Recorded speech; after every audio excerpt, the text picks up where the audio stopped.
Billy the Kid's history was written by its villainous victors. New Mexico Territory's 1870s freedom fights are forgotten, crushed and buried by the victors.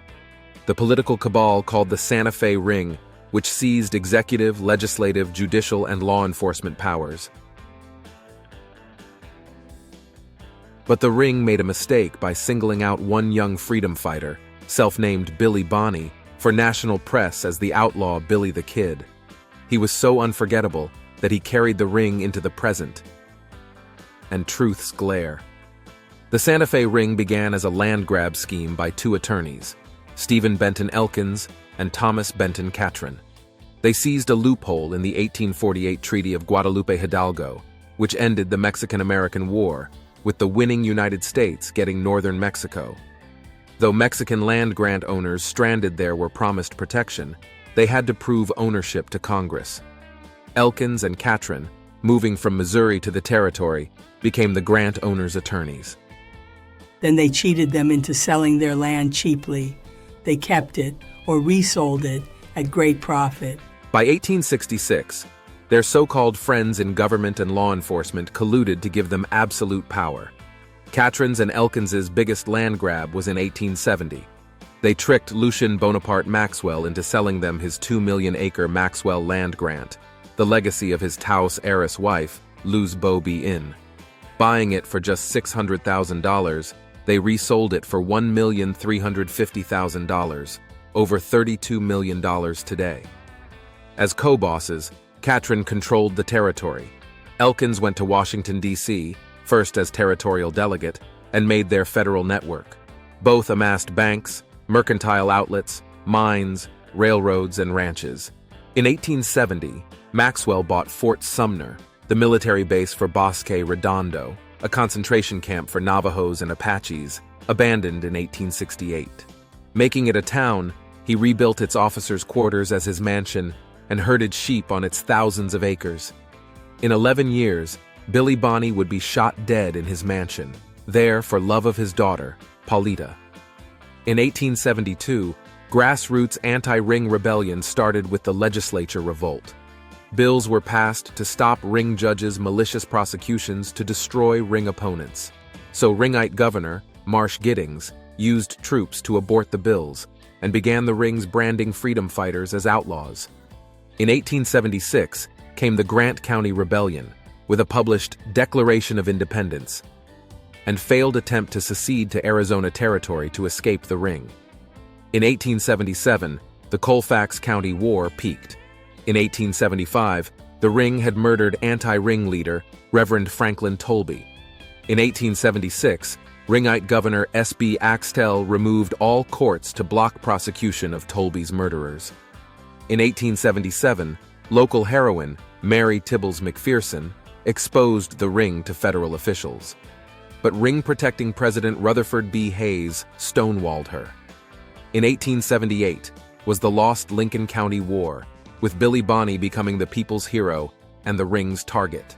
Billy Bonney was born, possibly illegitimate, as Henry McCarty on November 23, 1859 in New York City, to an Irish mother, Catherine, with unknown maiden name, and with brother Josie, 5 years older. Catherine soon moved to Indiana, then Kansas, adding a William Henry Harrison Antrim to their lives. Continuing westward, in 1873 to New Mexico Territory, Catherine married Antrim in Santa Fe before they all settled in Silver City. Antrim became a miner and she was a laundress. Their violent-tempered Henry fought with local boys. Smart, he also mastered Spencerian handwriting and became bilingual by attraction to local Chihuahua Hills Hispanic community. Catherine's 1874 tuberculosis death left Henry cast out to homelessness by heartless Antrim. Working for a hotel and butcher shop, Henry turned to crime, first stealing a keg of butter, then escalating in 1875 with adult accomplice Sombrero Jack to robbing a local Chinese laundry of clothes and revolvers. Sombrero Jack absconded, but Henry was jailed by Sheriff Harvey Whitehill. Facing 10 years hard labor, 15-year-old Henry escaped through the chimney. He fled to Arizona Territory's town of Bonita. Calling himself Henry Antrim, he worked as a cook in a small hotel, and joined an adult named John Mackey in stealing military horses, saddles, and blankets from local Fort Grant. He also developed shootist skills. Captured in 1876, Henry and Mackey were held in the fort's guardhouse, though Henry escaped through a roof ventilation space, but he stayed in Bonita. There, in Atkins Cantina, on August 17, 1877, his fight there with local bullying blacksmith, Frank Windy Cahill, ended in Henry's fatally shooting him and fleeing to New Mexico Territory. Cahill's coroner's jury's verdict was first-degree murder. So the noose hung over Henry from age 17. In New Mexico Territory, Henry made the alias William Henry Billy Bonney, with Bonney possibly his mother's maiden name, going eastward to the Pecos River for cattle work. With fellow drifter Tom O'Keefe, they were attacked by Apaches in the Guadalupe Mountains. O'Keefe and their horses were lost. Billy walked 40 miles without water to Seven Rivers rescue by the Jones family. Through the older Jones boys, Billy likely met Santa Fe ring outlaw enforcer Jesse Evans, as well as Pecos River ranchers, who rustled cattle from Cattle King John Chisholm's huge herd, for themselves and for the ring's federal beef contracts. Billy soon joined Jesse's gang, being seen on October 1, 1877 in a Cooks Canyon stage holdup. By that 1877, boss T.B. Catron had a mercantile and cattle ranching monopoly in Lincoln County, the largest county in the United States. There, Catron first sold rustled beef and bad hay to Fort Stanton through its sutler store's ring sub-bosses, Emil Fritz and Lawrence Murphy. In 1873, their savage clerk, James Dolan, tried to kill a soldier reporting their bad hay.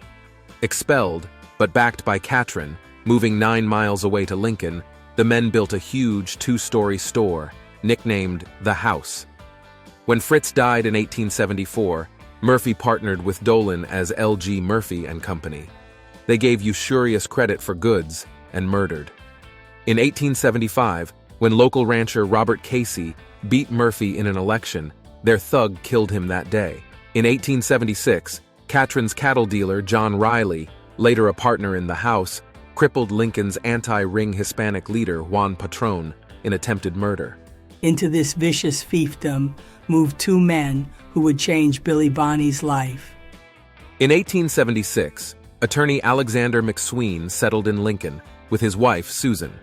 That year, he convinced British John Henry Tunstall, seeking mercantile and ranching opportunities, to settle there too.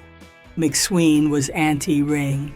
Having been the House's attorney, he knew about their selling stolen and inferior goods to Fort Stanton and the local Mescalero Reservation.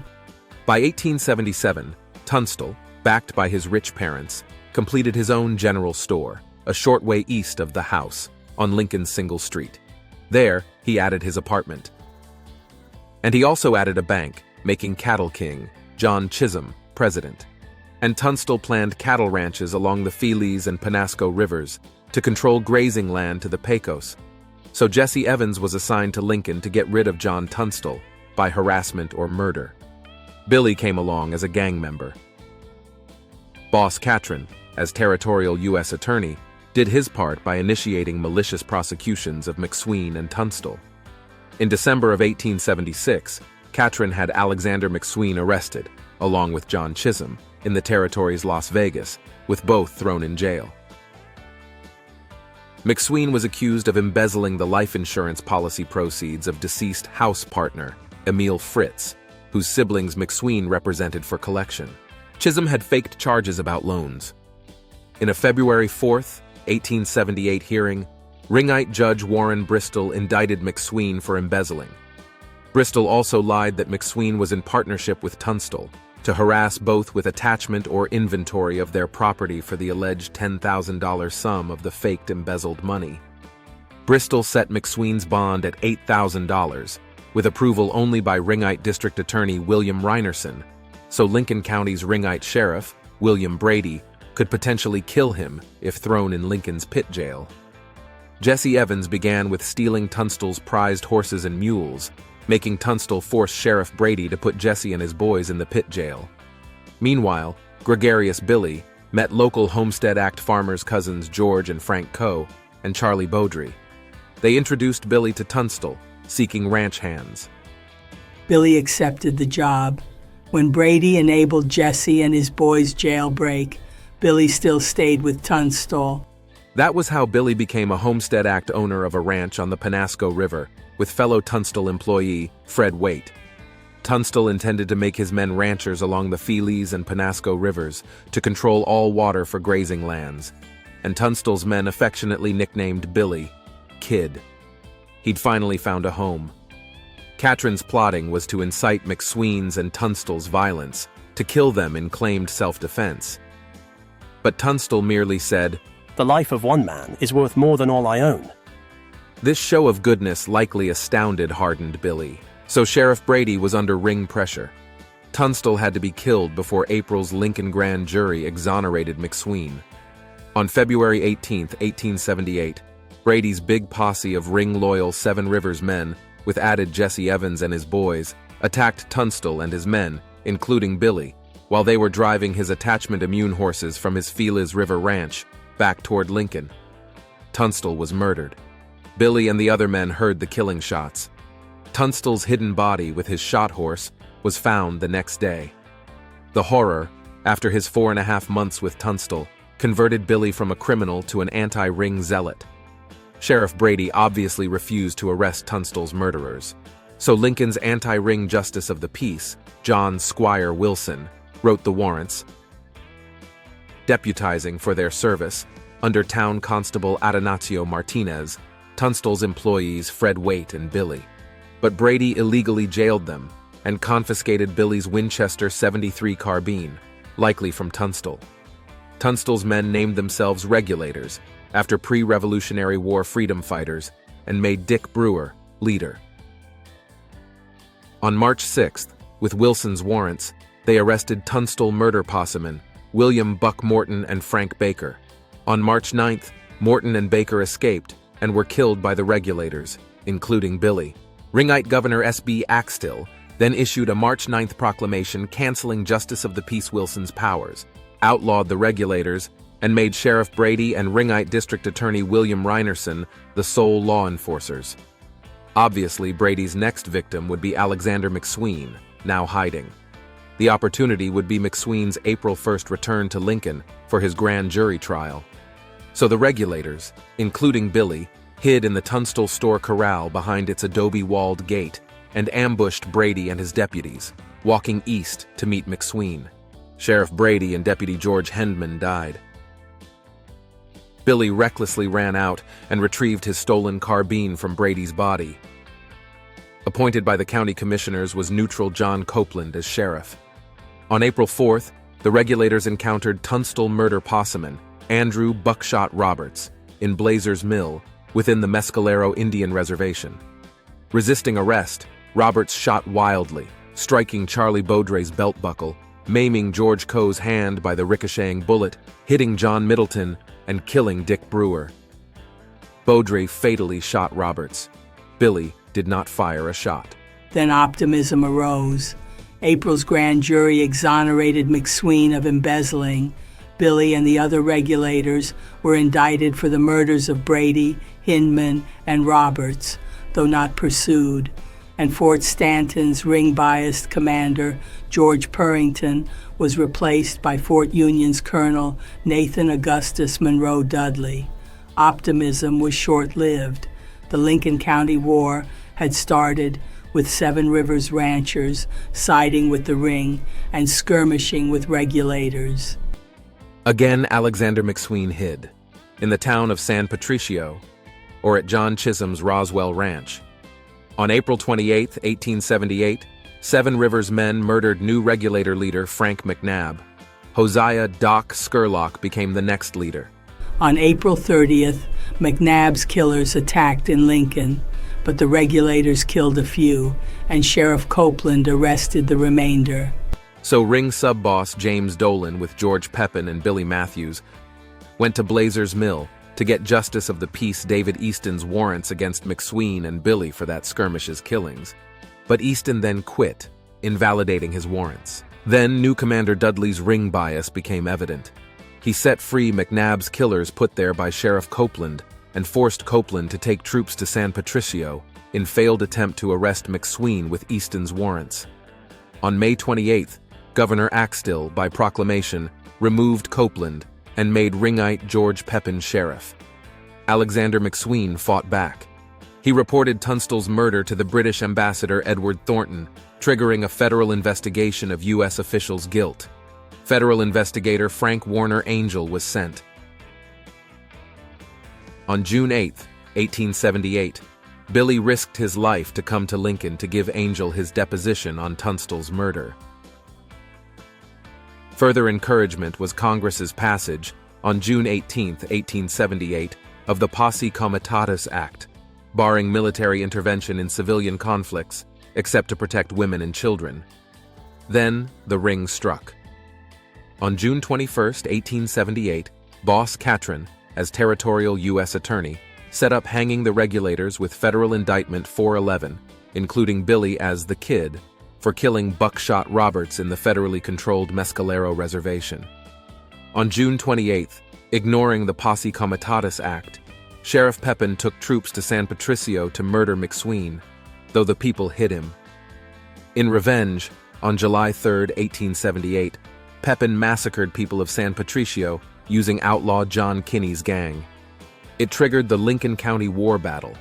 On July 13, 1878, the day before the battle, furious Billy wrote his Regulator Manifesto to Boss Catron's brother-in-law, Edgar Waltz. Billy said, "We are all aware that your brother-in-law, T.B. Catron, sustains the Murphy-Kinney party, and take this method of informing you that if any property belonging to the residents of this county is stolen or destroyed, Mr. Catron's property will be dealt with, as nearly as can be, in the way in which the party he sustains deals with the property stolen or destroyed by them." The Lincoln County War Battle lasted 6 days. On day 1, July 14, 1878, McSween rode into Lincoln with the regulators and men from San Patricio and Picachio to force the House's ring bosses to leave. Certain of no bloodshed, he kept his wife, Susan, her sister with 5 young children, and his brother-in-law, David Shields' law intern, Harvey Morris, in his big house. McSween's men strategically positioned in the Tunstall store and houses of Jose Montano, Juan Patron, and Isaac Ellis. Defense was enabled by easily targeted foothills to the south and the Bonita River blocking the north. McSween took only Jim "Frenchy" French as a guard, but when shooting Seven Rivers men and John Kinney's gang arrived, McSween accepted men racing from the Montano house, including Billy. On day 2, the men in McSween's house cut defensive portholes. By messenger, McSween sent an eviction notice to his tenant, Ringite Saturnino Baca, for giving provisions to the ringmen. Sheriff Pepin's deputy, Jack Long, tried to serve David Easton's invalid warrants on McSween and Billy, but was repelled by shots. On day 3, Commander Dudley sent Private Barry Robinson to Lincoln for so-called fact-finding. A staged shot, likely from the house, made his horse throw him. Robinson raced back to Fort Stanton uninjured. On day 4, Commander Dudley used the Robinson incident to accuse McSween of attempted murder of a soldier. He sent Post Surgeon Daniel Appel with troops to Lincoln for more so-called fact-finding. Military presence allowed Pepin's men to occupy the South foothills. They injured Isaac Ellis's son. But one was killed by a McSween man. It was still a standoff by McSween's. Day 5 gave McSween hope of victory. Lively Billy amused all trapped in the house. Then Saturnino Baca sent a prearranged letter to James Dolan, requesting troops to protect his family. Dolan, with outlaw John Kinney, took it to Dudley in Fort Stanton. On July 19, 1878, day 6 of the battle, Commander Dudley marched on Lincoln with his white infantry and black cavalry, bringing a howitzer cannon and Gatling machine gun.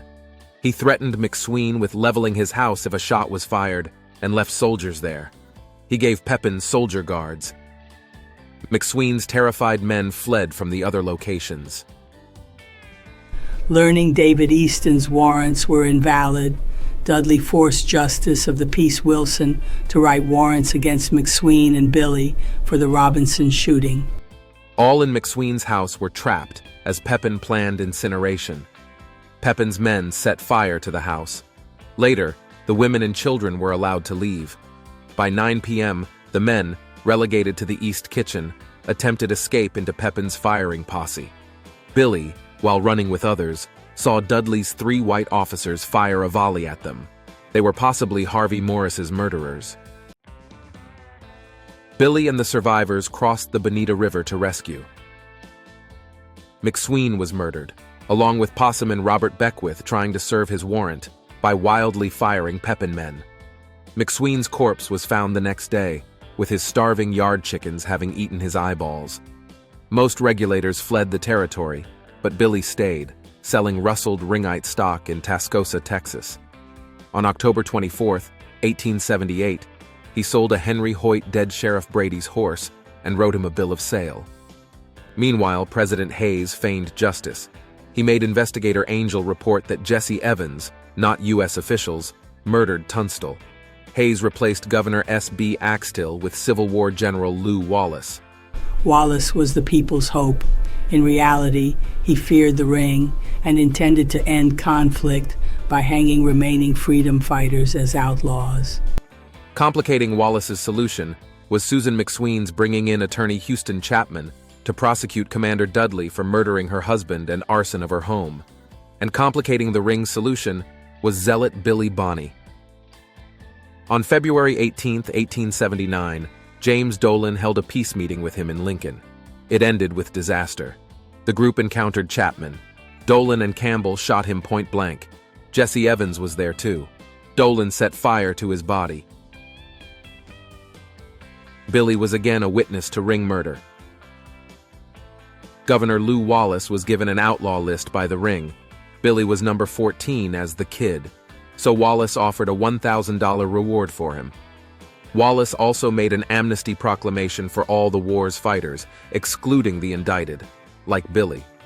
Billy, however, used Wallace's reward to send him a March 13, 1879 letter, proposing a pardon bargain with his testimony against Chapman's murderers for a pardon for his Brady, Hindman, and Roberts indictments. Billy said, I have heard that you will give $1,000 for my body, which, as I can understand it, means alive as a witness. I know it as a witness against those that murdered Mr. Chapman.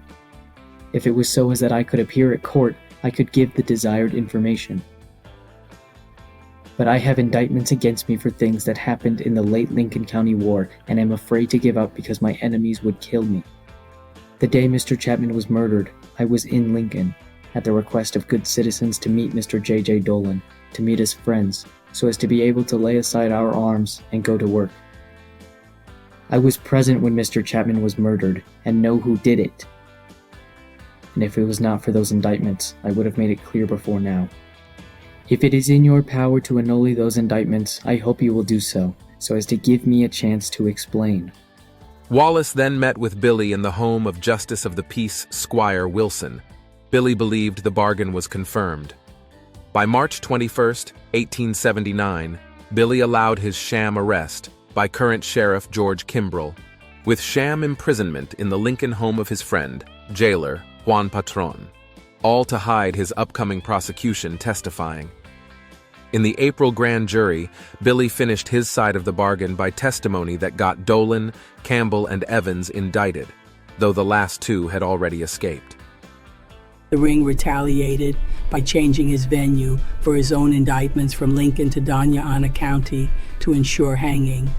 Still jailed, Billy also volunteered to testify in Susan McSween's case against Commander Dudley in his Fort Stanton Court of Inquiry. Had the court not been ring-controlled, Billy's testimony about seeing Dudley's 3 white soldiers fire a volley at him and escaping others could have yielded Dudley's court-martial. On June 17, 1879, Billy left Patrons to await the pardon. It would never come. Lew Wallace protected only himself. But Billy got an advocate, murdered Houston Chapman's past office mate, attorney Ira Leonard, hired by Susan McSween and impressed by Billy's testifying. Billy supported himself gambling, from Fort Sumner to Las Vegas. With past regulator friends Tom O'Folliard and Charlie Bowdry, Billy also continued guerrilla rustling against ringites. Billy's base was Fort Sumner, where lived his secret sweetheart, Paulita Maxwell, teenage daughter of now-deceased Lucien Bonaparte Maxwell. One of Billy's non-ring outlets for his rustled stock was counterfeiter Dan Dedrick at Bosque Grande and White Oaks with brothers at a livery there. Billy gifted Dedrick his subsequently famous tintype. Besides Dan Dedrick, Billy also sold stock to Pat Coughlin at Three Rivers. Meanwhile, the ring made Billy famous in national press as the fabricated outlaw Billy the Kid. So, on January 3, 1880, a Texan bounty hunter named Joe Grant tried to kill Billy in Fort Sumner's Hargrove Saloon. Grant's gun misfired, and Billy retaliated fatally and accepted self-defense. By then, T.B. Catron was obsessed with killing Billy.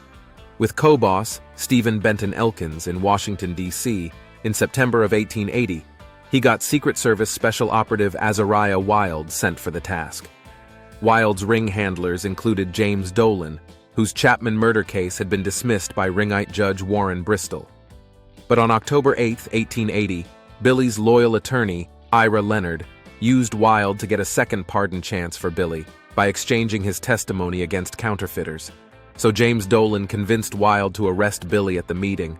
But cautious, Billy held up the stage carrying Wild's reports to his Washington chief, read the plot, and abandoned that pardon chance.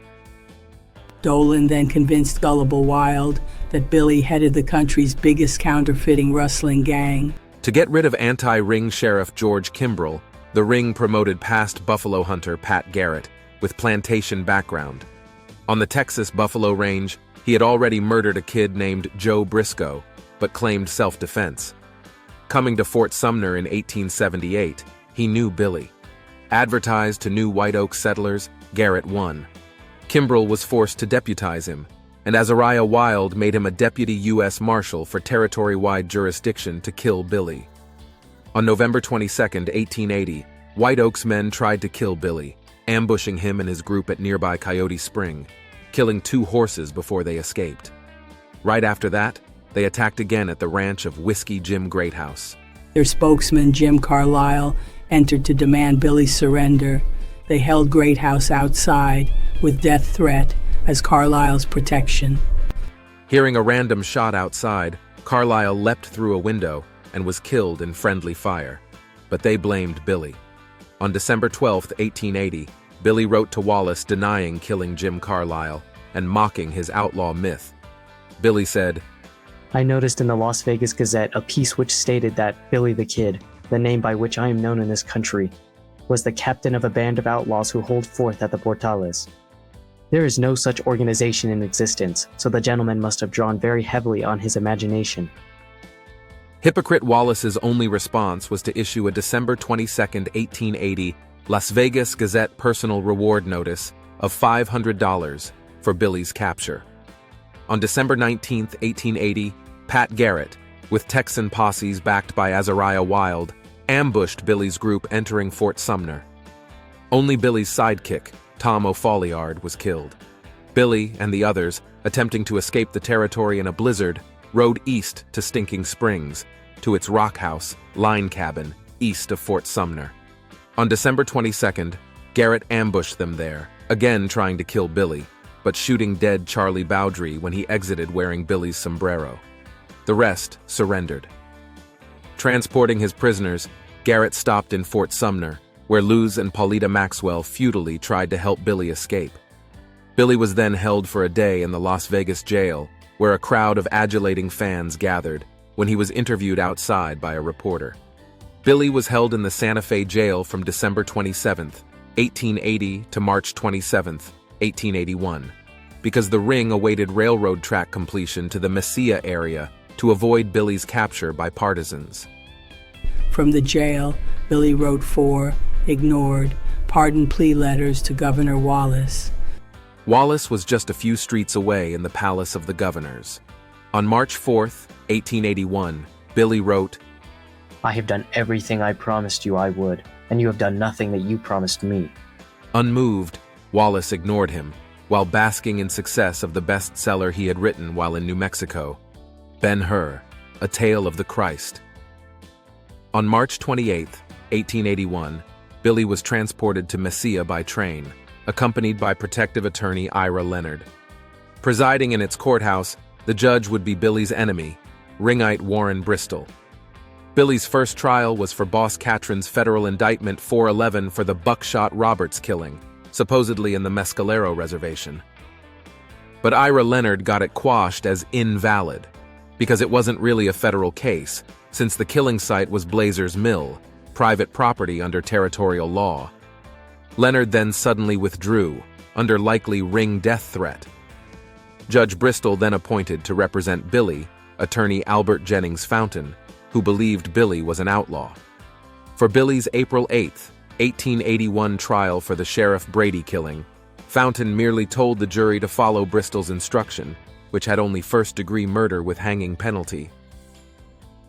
The correct argument was that the regulators, including Billy, killed Brady to save Alexander McSween's life, justifying a lesser degree of murder and no hanging. On April 9, 1881, the jury's verdict was first-degree murder.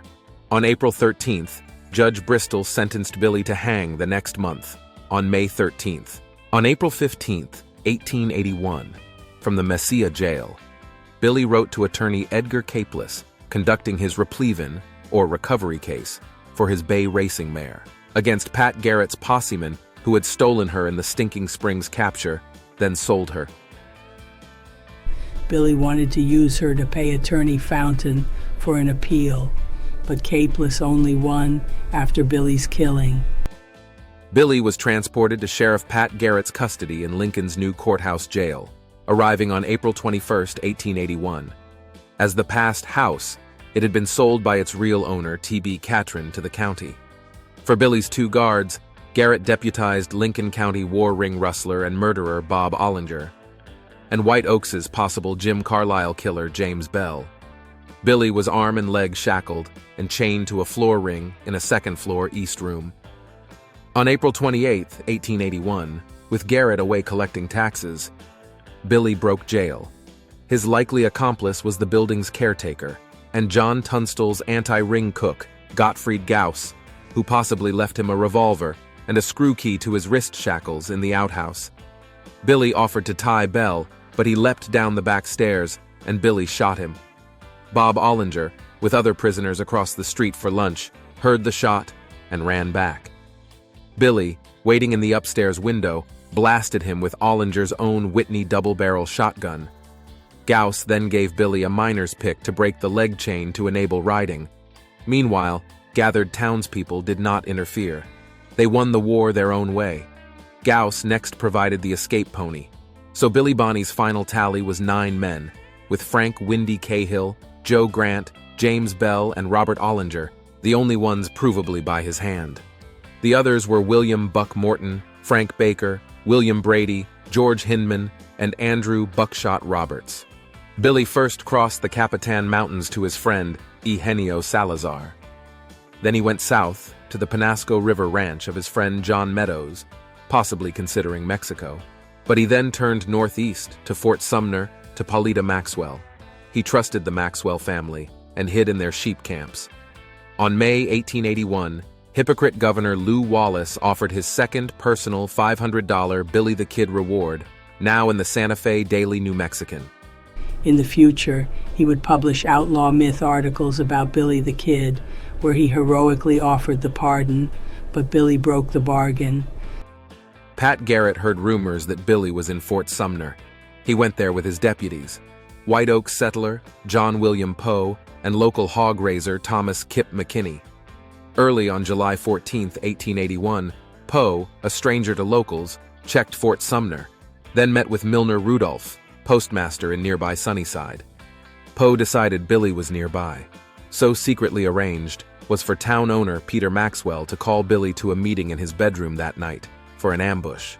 That July 14th, from the converted barracks house of his married friends, Celsa and Saval Gutierrez, Billy began his death walk. At a little before midnight, in moonlight almost as bright as day, he walked to the Maxwell mansion to cut a steak from the side of beef hanging on its north porch. But first, tricked by Garrett's unknown accomplice, he went to Maxwell's dark bedroom, with Maxwell as decoy in bed, and where Garrett waited, with his deputies positioned outside if Billy escaped. Garrett fatally shot Billy almost immediately at his entry, with his second bullet ricocheting into Maxwell's headboard. Panicked, Maxwell ran out, almost getting shot by positioned Poe. 200 shocked townspeople held a night wake for Billy in the town's carpenter's shop. On July 15, 1881, Justice of the Peace and de facto coroner Alejandro Segura assembled his 6 jurymen in the Maxwell mansion to prepare the coroner's jury report. President was known Ringite, Postmaster Milner Rudolph. Peter Maxwell was the witness. The jurymen identified Billy's body, shot at the heart.